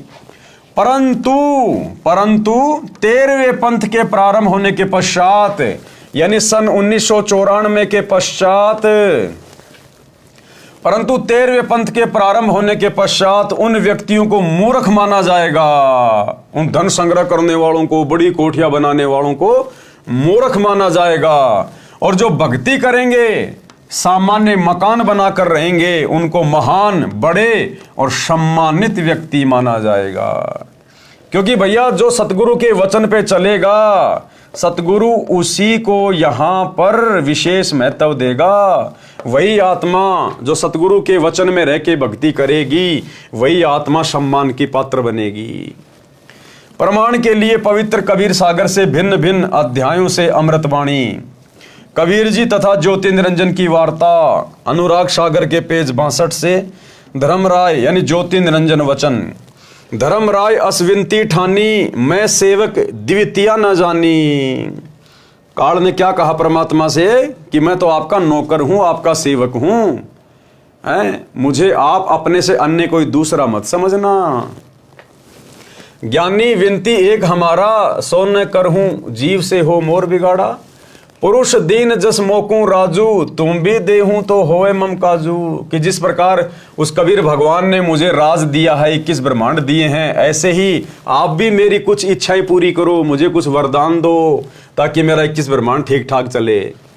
अब मैं वचन तुम्हारो मानी, लीजियो हंसा हमसो ज्ञानी। पृष्ठ 63 से अनुराग सागर की वाणी, दयावंत तुम साहिब दाता, इतनी कृपया करो हो ताता। कि हे बड़े भाई, मेरे ऊपर एक छोटी सी दया करो, मेहर करो। पुरुष शराप मोकू दीन्या, लख जीव नित ग्रासन कीन्या। कि कबीर भगवान ने, पिताजी ने मुझे शराप दे रखा मेरी गलती के कारण, रोजाना 1 लाख जीव खाने पड़ते हैं। पृष्ठ 64 से अनुराग सागर की वाणी, जो जीव सकल लोक तब आवे, कैसे सुद्या मोर मिटावे। अगर तुम सारे जीव लेकर चले जाओगे सतलोक में, तो फिर मुझ काल की भूख कैसे मिटेगी। जैसे पुरुष कृपया मोपे कीन्या, भवसागर का राज मोहि दीन्या। तुम भी कृपया मो पर करहूं, जो मांगू सो मोह देहूं बरहूं। सतयुग त्रेता द्वापर माही, तीनों युग जीव थोड़े जाही। चौथा युग जब कलयुग आवे, तब तब क्षण जीव बहु जावे। पृष्ठ 65 से अनुराग सागर की वाणी, ऊपर से वाणी पंक्ति नंबर 3 से। प्रथम दूत मम प्रकटे जाई, पीछे अंश तुम्हारा आई। ऐसा वचन हरि मोहि दीजे, तब संसार गवन तो कीजे। कि हे भाई, हे मेरे बड़े भाई, आप ऐसा मुझे वचन दीजिए, आप मेरी ये इच्छा पूरी कीजिए, उसके बाद फिर आप नीचे संसार में जाइए। तो जोगजीत वचन यानी जोगजीत रूप में कबीर भगवान सतगुरु रामपाल जी ने क्या कहा। पृष्ठ 64 से अनुराग सागर की वाणी, ऊपर से वाणी पंक्ति नंबर 7। अरे काल तुम पर पंच पसारा, तीनों योग जीवन दुख डारा। बिनती तोरी लीन में जानी, मोकू ठग्या काल अभिमानी। जस बिनती तू मोसन कीनी, सो अब बख्श तोहे दीनी। चौथा युग जब कलयुग आवे, तब हम अपना अंश पठावें। वाणी अपने आप में बहुत ज्यादा सरल है भाई और बहनों, क्योंकि बार बार गुरुदेव हमें पढ़ा चुके हैं। धर्मराय यानी काल वचन, पृष्ठ 64 से अनुराग सागर की वाणी, ऊपर से वाणी पंक्ति नंबर 17। हे साहिब तुम पंथ चलाऊं, जीव उबार लोक ले जाऊं। कि आप नीचे जाकर एक नया पंथ चलाओगे, जीव आत्माओं को सतलोक लेकर जाओगे। संधि छाप यानी सार शब्द मोह दीजे ज्ञानी, जैसे देवोगे हंस दानी। कि आप नीचे जाकर जीव आत्माओं को जो सार नाम दोगे ना, सार शब्द, जिससे जीव आत्माएं मेरे सिर पे पैर रख के सतलोक जाएंगी, आप मेरे को वो सार शब्द बता दो, सार नाम बता दो, तो मैं किसी को रोकूंगा नहीं। जो भी मुझे आके वो नाम बताएगा ना, तो मैं उसका मिलान कर लूंगा और फिर मैं किसी को रोकूंगा नहीं। यानी काल अपनी चतुराई दिखा रहा था कि मैं किसी भी तरह से वो नाम प्राप्त कर लूं, और वो नाम फिर मैं अपने दूतों के माध्यम से पहले ही संसार में बंटवा दूंगा। और फिर जब वही नाम जाकर परमात्मा देगा तो फिर कोई विश्वास नहीं करेगा। तो कहते संधि छाप यानी सार शब्द मोह दीजिए ज्ञानी, जैसे देओगे हंस दानी। जैसे तुम नीचे जाकर हंसों को दोगे, भक्तों को दोगे। जो जन मोकू सार शब्द बतावे, ताके निकट काल नहीं आवे। कि जो भी व्यक्ति यहां आकर मुझे आपके द्वारा दिया गया वो सार शब्द बताएगा ना, तो मैं उसको नहीं रोकूंगा। फिर कहे धर्मराय जाओ संसारा, आनो जीव नाम अधारा। जो हंसा तुमरे गुण गावे, ताही निकट हम नहीं जावे। और अंत में फिर क्या कहा काल में कि ठीक है भाई, अब आप जाओ संसार में, क्योंकि नाम तो दिया नहीं परमात्मा ने। और फिर काल ने कहा कि जो हंस, जो जीव तुम्हारे नाम की महिमा करेगा, तुम्हारा गुण गाएगा, तुम्हारी शत भक्ति करेगा मर्यादा में रह के, कहते मैं काल उसके निकट भी नहीं आऊंगा। जो कोई ले शरण तुम्हारी, मम सिर पग दे हो पारी। हम तो तुम संकीन डिठाई, तात जान की नी लड़काई। कोटिन अवगुण बालक करही, पिता एक चित नहीं धरही। जो पिता बालक को दे निकारी, तब को रक्षा करे हमारी। सार नाम देखो जैसा था, ताई हंस में निवाऊं माथा। जो तो ही देऊं संधि बताई, तो तू जीवन को हो दुखदाई। अब कबीर परमात्मा सतगुरु रामपाल जी भगवान जो कि जोगजित रूप में थे, उन्होंने क्या कहा कि हे काल, अगर मैं तुझे वो संधि बता दूं, अगर तुझे वो सार शब्द बता दूं, तो तू सभी जीवों को परेशानी में डाल देगा। तो अपने दूतों को पहले ही वो नाम दे दे के और सब में बंटवा देगा। अब उसके बाद फिर हम जाके क्या बताएंगे नीचे। तुम परपंच जान हम पावा, कि मैं तेरा सारा परपंच समझ गया, तू क्यों मांग रहा है मेरे से सार नाम सार शब्द। तुम परपंच जान हम पावा, काल चले नहीं तुम्हारा दावा। कि भैया ज्योति निरंजन तेरा दाव नहीं चलेगा। धर्मराय तो ही प्रकट भाख्या, गुप्त अंक बीरा हम राख्या। जो कोई ले ही नाम हमारा, ताई छोड़ तुम हो जाना नियारा। कि जो एक बार मेरा सार शब्द ले लेगा काल, तो उससे दूर हट जाना, उसके पास भी मत आना तू। जो तुम और हंस को रोको भाई, तो तुम काल रहन नहीं पाई। धर्मराय यानी काल निरंजन वचन। बेशक जाओ ज्ञानी संसारा, जीवन माने कहा तुम्हारा। अब काल ने देखा कि भैया मैंने जो वरदान लेने थे वो ले लिए और नाम मुझे ये दे नहीं रहा, तो अंत में फिर अपनी असलियत पे आ गया, दांत निकाल के हंसने लगा और क्या कहा, जाओ जोग जीत संसारा। कि भैया अब तुम जाओ बेशक नीचे संसार में, अब कोई तुम्हारी बात नहीं मानेगा जब वो समय आएगा। बेशक जाओ ज्ञानी संसारा, जीव न माने कहा तुम्हारा। कहा तुम्हारा जीव न माने, हमरी और हो बाद बखाने। दृढ़ फंदा में रचा बनाई, जामे सकल जीव उर्झाई। वेद शास्त्र समृति गुण गाना, पुत्र मेरे तीन प्रधाना। कि मैं इन्हीं धर्मशास्त्रों को दिखा दिखा के, इन्हीं धर्मशास्त्रों से ज्ञान बता बता के दुनिया को भ्रमित कर दूंगा कि भाई वेदों में ऐसा लिखा है, गीता जी में ऐसा लिखा है, और मेरे तीन पुत्र ब्रह्मा विष्णु महेश, उनको मैं प्रधान बना दूंगा।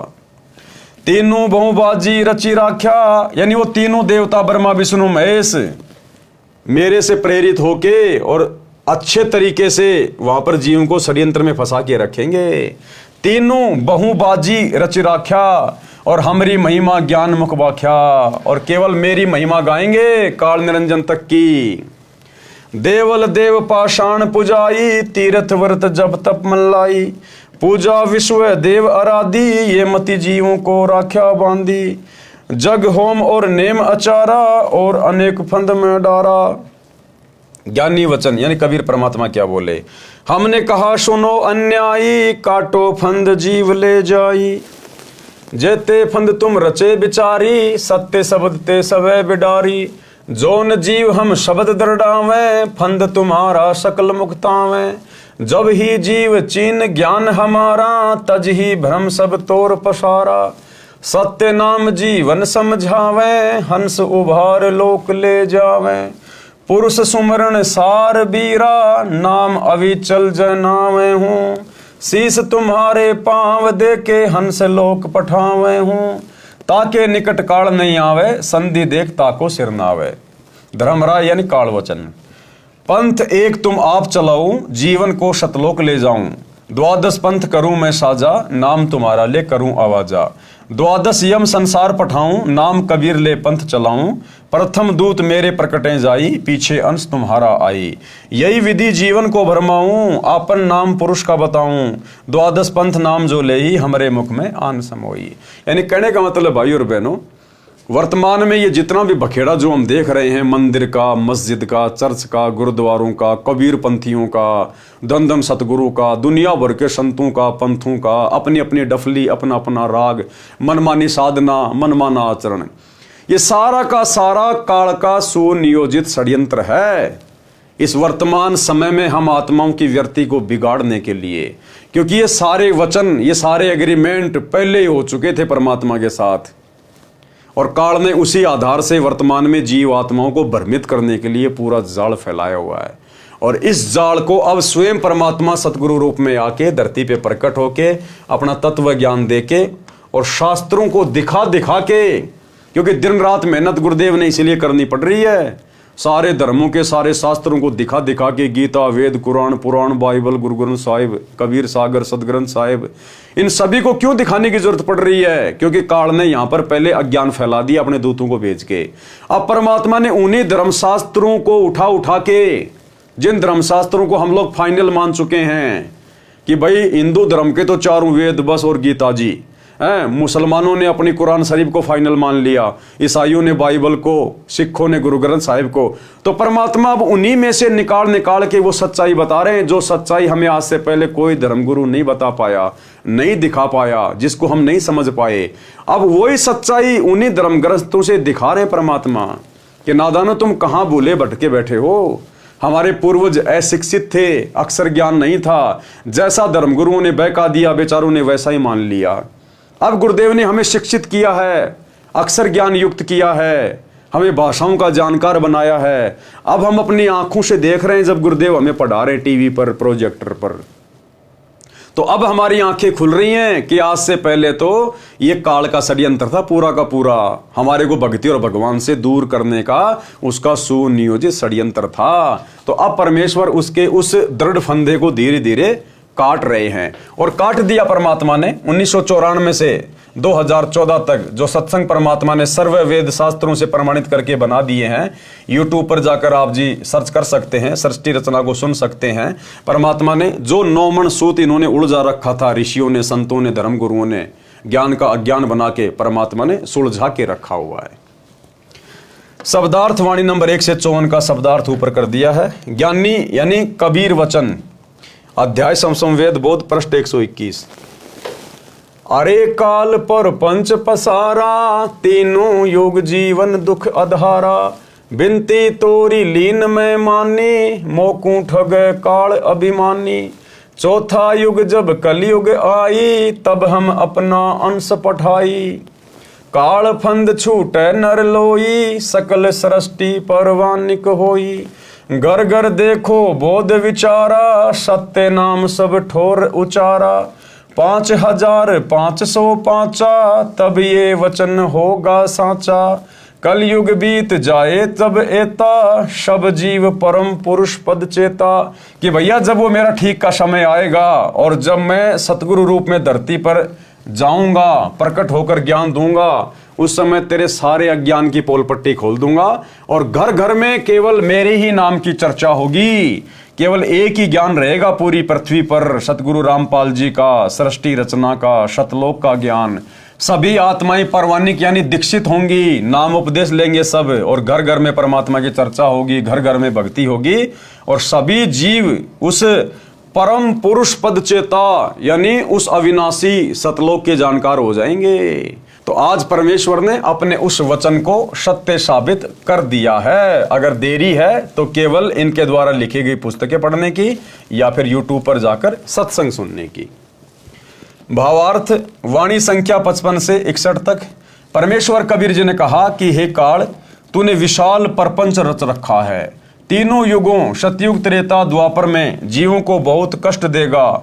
जैसा तू कह रहा है, तूने मेरे से प्रार्थना की थी वह मान ली, तूने मेरे साथ धोखा किया है। परंतु चौथा युग जब कलयुग आएगा तब मैं अपना अंश यानी कृपया पात्र आत्मा भेजूंगा। अब परमात्मा उसको प्रसन्न कर रहे थे कि भाई तूने तो सारे वरदान मांग लिए मेरे से और तूने तो मेरे को ठग लिया भाई। यानी वो खुश रहे और ज्यादा एफर्ट ना करे 3 युगों में कि हाँ मैंने ठग लिया, बस मैंने सारे वचन ले लिए, वरदान ले लिए, अब कोई जीव मेरे जाल से बाहर नहीं निकलेगा।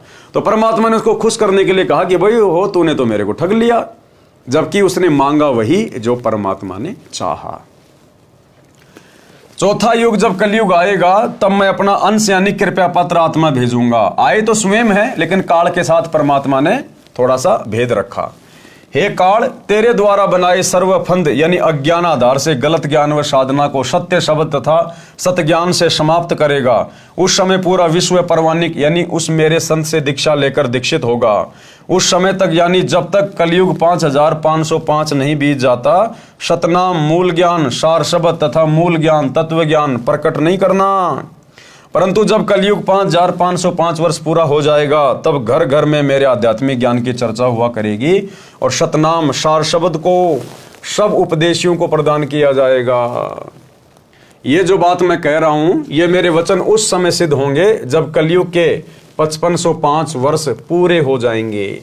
जब कलयुग इतने वर्ष बीत जाएगा तब सर्व मानव प्राणी परम पुरुष यानी सत्य पुरुष के पद अर्थात उस परम पद के जानकार हो जाएंगे, जिसके विषय में गीता अध्याय 15 श्लोक 4 में कहा है कि तत्वदर्शी संत के प्राप्त होने के पश्चात परमेश्वर के उस परम पद की खोज करनी चाहिए जहां जाने के पश्चात साधक लौटकर संसार में कभी नहीं आते।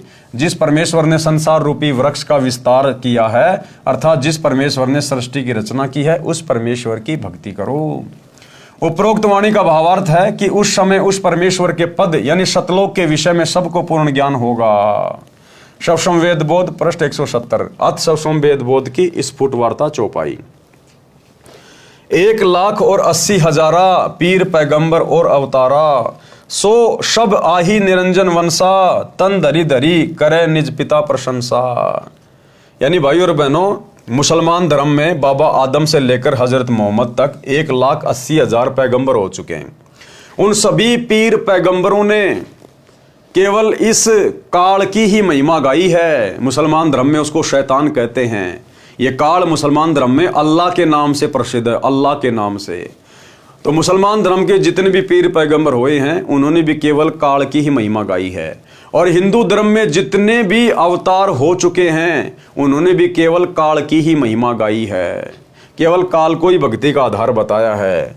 सो सब आही निरंजन वंशा, यानी जितने भी पीर पैगंबर हैं अवतार हैं ये सब के सब निरंजन के अवतार हैं। और तन धरी धरी करे निज पिता प्रशंसा, और अपने पिता ज्योति निरंजन की ही महिमा गा के ये चले गए।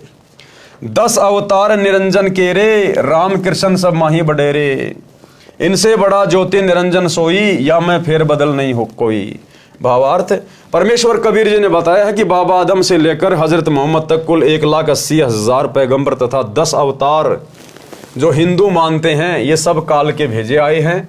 इन 10 अवतारों में राम तथा कृष्ण प्रमुख हैं। ये सब काल की महिमा बनाकर सर्व जीवों को भ्रमित करके काल साधना दृढ़ कर गए। इन सब का मुखिया ज्योति निरंजन काल ब्रह्म है। शवसम वेद बोध पृष्ठ 171। सत्य कबीर वचन दोहे। 5,000 और 505 जब कलयुग बीत जाए, महापुरुष फरमान तब जग तारण को आए। हिंदू तुर्क आदि सब जेते जीव जहान, सत्य नाम की साख गहे पावे पद परवान। यथा सरितगण आप ही मिले सिंधु में धाए, सत्य सुकृत के मद तिमी सब ही पंथ समाए। जब लग पूर्ण होए नहीं ठीक का तिथिवार, कपट चातुरी तब ही लो शव संवेद निर्धार। सब ही नारी नर सुध तब जब ठीक का दिन आवंत, कपट चातुरी छोड़ के शरण कबीर गहंत। एक अनेक हो गए पुनः अनेक हों एक, हंस चले सतलोक सब सत्य नाम की टेक। घर घर बोध विचार हो दुर्मति दूर बहाए, कलयुग में सब एक होई बरते सहज सुबाए। कहाँ उग्र कहाँ शूद्र हो हरे सबकी भव पीड़, शो समान समदृष्टि है समर्थ सत्य कबीर। यानी उस पंथ को चलाने वाला वो स्वयं समर्थ सत्य कबीर ही होगा। भावार्थ, परमेश्वर कबीर जी ने बताया है कि हे धर्मदास, मैंने ज्योति निरंजन यानी काल ब्रह्म से भी कहा था, अब आपको भी बता रहा हूं। शवसम वेद बोध की वाणी संख्या 66 से 74 का सरलार्थ है।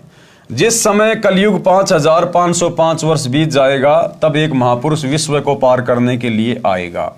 हिंदू मुसलमान आदि आदि जितने भी पंथ तब तक बनेंगे, और जितने जीव संसार में हैं वे मानव शरीर प्राप्त करके उस महापुरुष से सतनाम लेकर सतनाम की शक्ति से मोक्ष प्राप्त करेंगे। वह महापुरुष जो सत्य कबीर पंथ चलाएगा, उस 13वें पंथ में सब पंथ स्वतः ऐसे तीव्र गति से समा जाएंगे जैसे भिन्न भिन्न नदियां अपने आप निर्बाध दौड़कर समुद्र में गिर जाती हैं, उनको कोई रोक नहीं पाता। ऐसे उस 13वें पंथ में सब पंथ शीघ्रता से मिलकर एक पंथ बन जाएगा। परंतु जब तक ठीक का समय नहीं आएगा, यानी कलयुग 5505 वर्ष पूरे नहीं करता, तब तक मैं जो ये ज्ञान शवसम वेद में बोल रहा हूं, आप लिख रहे हो, निराधार लगेगा। जिस समय वह निर्धारित समय आएगा, उस समय स्त्री पुरुष उच्च विचारों तथा शुद्ध आचरण के होकर कपट व्यर्थ की चतुराई त्याग कर मेरी यानी कबीर जी की शरण ग्रहण करेंगे। आज हम शरण किसकी ग्रहण कर रहे हैं? सतगुरु रामपाल जी की। तो कौन हुए सतगुरु रामपाल जी? स्वयं कबीर जी। व्यर्थ की चतुराई त्याग कर मेरी यानी कबीर जी की शरण ग्रहण करेंगे। परमात्मा से लाभ लेने के लिए एक मानव धर्म से अनेक पंथ धार्मिक समुदाय बन गए, वे सब पुनः एक हो जाएंगे। यानी जितने भी जो धर्म हैं वर्तमान में संसार में, हिंदू मुस्लिम सिख ईसाई जैनी बौद्ध यहूदी फारसी मंगोली, ये सारे धर्म सतगुरु रामपाल जी के मानव धर्म में विलीन हो जाएंगे और सभी पुरुष मानव धर्मी बन जाएंगे। मानव धर्मी सब हंस यानी निर्विकार भगत आत्माएं सत्य नाम की शक्ति से सतलोक चले जाएंगे।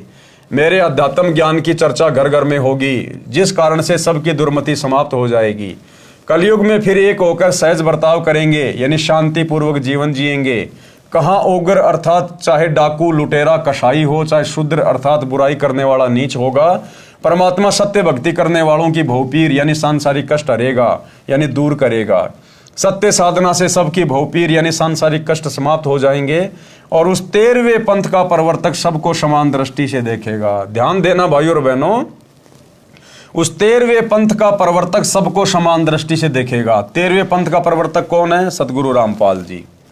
अर्थात ऊंच नीच में भेदभाव नहीं करेगा, यानी कोई जाति धर्म कोई भेदभाव नहीं करेगा। वह समर्थ सत्य कबीर ही होगा। कौन होगा? वह समर्थ सत्य कबीर ही होगा। कौन हुए सतगुरु रामपाल जी? स्वयं समर्थ सत्य कबीर, जो आपको पहले वीडियो सुना दिया गया था, एक बार फिर से सुन लीजिएगा। घर घर बोध विचार हो, ये चर्चा चला करेगी कैसी गलती ना करना, और दुर्मति दूर बहाए, सबकी दुर्मति दूर चली जाएगी, और कलयुग में एक हो सब बरते सहज सुबाई। कहा उग्र का शूद्र हो, हर सब की भवभीर।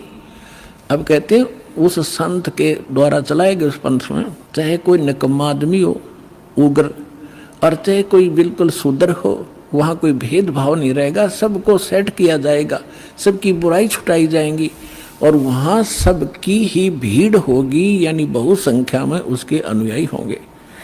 कहा उग्र का शूद्र हो, हर सबकी भवभीर, और सो समान दृष्टि है वो समर्थ सत कबीर। उस पंथ का चलाने वाला ये समझ लेना वो समर्थ कबीर ही होगा, जो सबको समान दृष्टि से व्यवहार करेगा, वहाँ ऊंच नीच नहीं रहेगी। तो भाइयों और बहनों, अब शक या संदेह की कोई गुंजाइश नहीं है कि सतगुरु रामपाल जी स्वयं ही कबीर भगवान हैं। मम संत मुझे जान मेरा ही स्वरूपम। अगला सवाल किया है, वह 13वां पंथ कौन सा है, उसका प्रवर्तक कौन है? उत्तर, वह 13वां पंथ यथार्थ सत्य कबीर पंथ है। उसके प्रवर्तक स्वयं कबीर परमेश्वर जी हैं। इसके प्रवर्तक कौन है? स्वयं कबीर परमेश्वर। तो 13वां पंथ आज किसने चलाया? सतगुरु रामपाल जी ने। तो 13वें पंथ का प्रवर्तक कौन हुआ? स्वयं सतगुरु रामपाल जी। और यहां क्या लिखा हुआ है?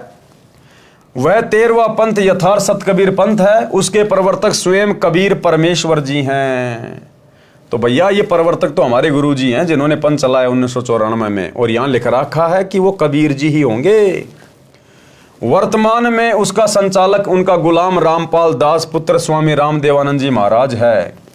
अब यहां देखो गुरुदेव अपने आप को छुपाएंगे। फिर आध्यात्मिक दृष्टि से गुरुजी पिता माने जाते हैं जो आत्मा का पोषण करते हैं। प्रमाण, वैसे तो संत धर्मदास जी की वंश परंपरा वाले महंतों से जुड़े श्रद्धालुओं ने अज्ञानतावश 13वां पंथ और संचालक धर्मदास की बिंद परंपरा की धारा वालों को सिद्ध करने की कुछ चेष्टा की है, परंतु हाथी के वस्त्र को भैंसे पर डालकर कोई कहे कि देखो ये वस्त्र भैंसे का है, बुद्धिमान तो तुरंत समझ जाते हैं कि यह भैंसा का वस्त्र नहीं है, यह तो भैंसे से कई गुना लंबे चौड़े पशु का है, भले ही ये न बता सकें कि यह हाथी का है। उदाहरण, पवित्र कबीर सागर के अध्याय कबीर चरित्र बोध के पृष्ठ 1834 से 1835 पर लिखा है, 13 गाड़ी कागजों को लिखना। तो भाई और बहनों, आज की वीडियो में हम केवल इतना ही लेंगे, और आज के वीडियो में गुरुदेव भगवान ने यही क्लियर करने का प्रयास किया है, हम आत्माओं की आंखें खोलने का प्रयास किया है कि पुण्यात्माओं, आज धरती पर तुम्हारे सतगुरु के रूप में वो स्वयं कबीर भगवान है, जिन्होंने आकर अपना यथार्थ 13वां कबीर पंथ शुरू कर दिया है। और हम सभी भगत भाई बहन उस कबीर परमात्मा की शरण में जुड़ चुके हैं, उनसे उपदेश ले चुके हैं। इसलिए अब हमने अपने गुरुजी को कोई सामान्य व्यक्ति मान के ट्रीट नहीं करना, सामान्य संत नहीं मानना, अपने गुरु को मानुष मानने की गलती नहीं करनी है। ये कबीर भगवान है, ये लीलाधर है, ये जो मर्जी खेल खेले, लेकिन हमारे लिए हमारा गुरु परमात्मा है, स्वयंभू है, प्रकट हुआ है। इसलिए भाई और बहनों, अब हमने कलयुग की पिछली पीढ़ी में गलती करने से बचना है, किसी के बहकावे में नहीं आना, क्योंकि काल संगत में घुस के कुसंगत पैदा करेगा, संगत में से ही काल दुष्प्रचार करवाएगा, गुरु को मानुष सिद्ध कराने का पूरा प्रयास करेगा, उस नकली मुर्दा कबीर दाढ़ी मूंछ वाली फोटो को भगवान मनवाएगा, उसका कबीर प्रकट दिवस मनवाएगा। लेकिन अब हम भगत आत्माओं ने अपने गुरुदेव से इतना ज्ञान लेने के बाद, इस कलयुग की पिछली पीढ़ी में पैदा होकर शिक्षा प्राप्त करने के बाद, सर्वशास्त्र जो गुरुदेव ने दिखा दिए उनको आधार बनाकर, अब हमने अपने गुरुदेव को मानुष मानकर अपने कर्म नहीं फोड़ने। इस पृथ्वी पर आकर, इस 21 ब्रह्मांड में आकर, 21 ब्रह्मांड से बाहर का ज्ञान, 21 ब्रह्मांड का कोई माँ के गर्भ से जन्म लेकर पैदा हुआ प्राणी नहीं दे सकता। इसलिए हमारे गुरुदेव स्वयं कबीर भगवान हैं, कबीर भगवान। तो आज के वीडियो में भाई और बहनों केवल इतना ही। कल रात्रि 8 बजे फिर सभी भगत भाई बहन जुड़िए। तब तक गुरुदेव भगवान हम सबको आज्ञा दे, इजाजत दे, सद्बुद्धि दे, आशीर्वाद दे। बंदी छोड़ सतगुरु रामपाल जी भगवान की जय हो।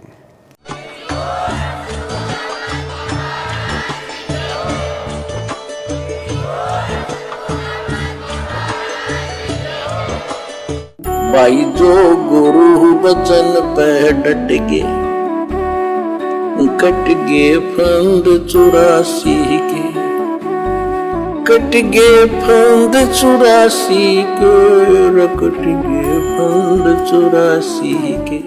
भाई जो